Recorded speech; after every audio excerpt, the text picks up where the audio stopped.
स्वाभिमानाचा ही पदयात्रा आज गेल्या 4 दिवसापासून मांडवगण ह्या गावापासून सुरुवात झाली आणि आज ती यात्रा आपल्या शिरूर शहरामध्ये येऊन थांबलेली आहे। गेल्या 12 वर्षापूर्वी लोकनेते आमदार बाबुरावजी पाचने साहेबांनी आणि दादा पाटील फराटे साहेबांनी हा लढा चालू केला होता। त्यावेळेस सर्वांना सांगायला लागत होतं की त्यावेळेस आपला कारखाना बंद पडेल आणि आज तब्बल 12 वर्षांनी आज आपल्याला सांगायला लागतंय की आपल्याला आपला साखर कारखाना बंद झालेला तो परत 12 वर्षांनी आपल्याला कसा चालू करता येईल हे सांगण्यासाठी ही पदयात्रेचं आयोजन केलेलं आहे। ही पदयात्रा एकूण 11 दिवस आपल्या शिरूर तालुक्याच्या प्रत्येक गावामध्ये जाण्याचा प्रयत्न करणार आहे। आपण सर्वांनी आम्हाला ह्या पदयात्रेमध्ये साथ द्यावी हे आवाहन करतो आणि आता आपण उद्या सकाळी आपला 7:30 शिरूर शहरातील जनतेपर्यंत पोहोचवण्यासाठी दादा पाटील फराटे, सुधीरराव फराटे, रविबापू काळे, राहुलदादा पाचरणे आणि सर्वच तालुक्यातील मान्यवरांच्या नेतृत्वाखाली ही एक पदयात्रा आज शहरामध्ये संपन्न झालेली आहे। माझ्या अगोदर रविबापूंनी बोलताना विद्यमान आमदार साहेबांबाबत बरंच काही सांगितलेलं आहे, परंतु मूळ त्यांचा स्वभाव हा खुंची स्वभाव आहे। मला आत्ता बोलायचं नव्हतं पण एक घटना आठवली दादा पाटील। त्या रस्त्याचं ज्यावेळेस टेंडर झालं समोरच्या ह्या रस्त्याचं टेंडर झालं त्यावेळेस या रस्त्याचं काम नगरपालिकेच्या अंडर व्हावं असं नगरसेवकांचं मत होतं, परंतु नगरपालिकेने जर काम केलं तर आपल्याला 1 रुपयाची माया मिळणार नाही, नगरपालिकेचं नियंत्रण राहील म्हणून बळजबरीने हे रस्त्याचं काम समोरचा हे रस्त्याचं काम PWD करून घेतलं। तो ठेका आणि लाय साक्षीला तो ठेकेदार त्यांनी नेमला। दरम्यानच्या काळात एक किरकोळ घटना गावात घडली। रविबापू एक निनावी पत्र आलं होतं त्यांना आणि या गावात मला सांगायला कारण त्या तपास यंत्रणेतला एक अधिकारी माझा वर्गमित्र होता आणि ज्या व्यक्तीचं नाव त्या घटनेमध्ये आलं ती व्यक्ती या गावातील प्रतिष्ठित व्यक्ती आहे। त्या गावाच्या विकासामध्ये फार प्रचंड योगदान त्या माणसाचं आहे आणि ज्यावेळेस हे नाव कळलं मी ते नाव माझ्या मनात ठेवलं।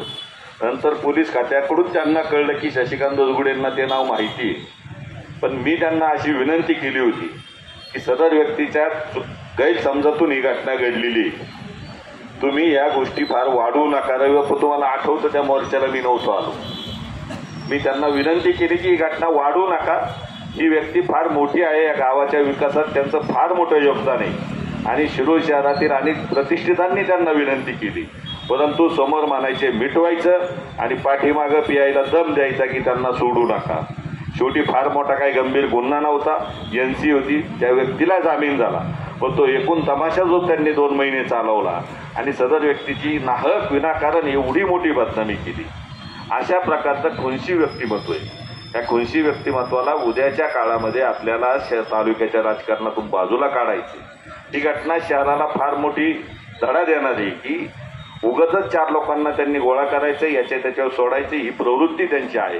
गावातल्या शहरातल्या चांगल्या प्रतिष्ठित माणसांची आप कशी जाईल याची काळजी ते नेहमी घेतात, कोणाची आप वाढवण्याची काळजी ते घेत नाही। अशा प्रकारच्या व्यक्तिमत्वाला उद्याच्या येणाऱ्या विधानसभेमध्ये बाजूला काढायचं आणि त्याचबरोबर मी शहरातील नागरिकांना विनंती करतो की उद्या कारखान्यासाठी काही फुलाच्या पाकळीचं योगदान लागलं तर आपण सर्वजण त्यात दादा पाटलांच्या, सुधीररावच्या नेतृत्वाखाली सहभागी व्हावं अशा प्रकारची विनंती करतो। माझी 2 शब्द थांबवतो। स्वागत करतो आणि ही जे काही संभ्रम अवस्था निर्माण केली जाते त्या दिवशी मी त्या सर्वसाधारण सभेचा साक्षीदार होतो।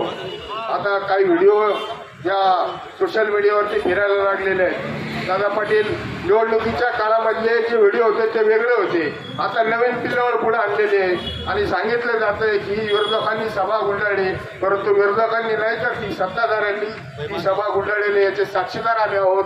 ज्यावेळेस सगळे गोंधळाची परिस्थिती निर्माण झाली. त्या स्वतः अशोक पवार असे म्हटलेले की राष्ट्रगीत घ्या आणि सगळे राष्ट्रगीताला उभे राहिले. हे सगळे खोटे नाटे व्हिडिओ जे फिरत आहे त्याच्यावरती विश्वास ठेवू नका. या ठिकाणी दादा पाटील साहेब आणि सुधीरराव फराटे, रवी बाप्पू यांच्या नेतृत्वाखाली शशिकांत भाऊ दसगुडे असतील, रामभाऊजी सासवडे असतील, त्या सगळ्यांच्या बरोबर आम्ही पहिल्यापासून आहोत आणि इथून पुढे देखील राहू अशी ग्वाही मी या ठिकाणी देतो. आणि मी तुमच्यामधलं अंतर कमी करून सुधीर भाऊंना विनंती करतो, दादा पाटलांना विनंती करतो की या ठिकाणी आपण मनोगत व्यक्त करावे. आणि सर्व ग्रामस्थ, सर्व सभासद या ठिकाणी 1 ते 1.5 तास झाला सभा झाली तरी सर्व उपस्थित राहिले व सर्वांचं मी आभार मानतो. आणि दादा पाटील तराटे मागाशी म्हणले की कारखाना खाल्ला, चालवतानाचे सर्व पैसे खाल्ले, त्याबरोबर त्यांनी त्यांचा मुलगा सुद्धा खाल्ला. आज त्याच्या मुलाला त्यांनी निर्माण केलं आणि संपून टाकला त्यांचा राजकीय जीवन वैयक्तिक.